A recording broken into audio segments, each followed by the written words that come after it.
Hi everyone, good evening. আজকে মঙ্গলবার, ঘড়িতে তখন 11টার মতন বাজে। রান্নাঘরে গিয়ে দেখি মা রান্না করছে, তো একটু ভিডিও ক্লিপ নিয়ে নিলাম। তারপরে এই যে এখন আমি তিতা করলা ভাজিটা করছি। তো মা বলল যে আমি রান্নাটা করি।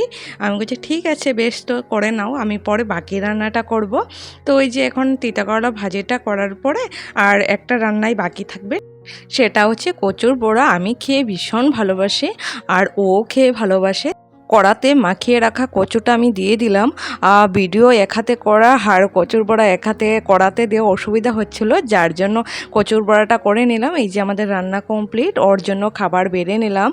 আর আমার এখনও মনে আছে, আমি বঙ্গাইগাঁওয়ে যখন থাকতাম চা দিয়ে কচুর বড়া খেয়েছিলাম। কীরকম ফানি না? কারণ কচুর বড়া হলে আমার আর কিচ্ছু চাই না, আমি যে কোনো কিছুতেই কচুর বড়া খেতে পারি। এই যে আমার ভাতটা বেড়ে নিলাম। তো কালকে দেখা হবে, আজকের জন্য টাটা।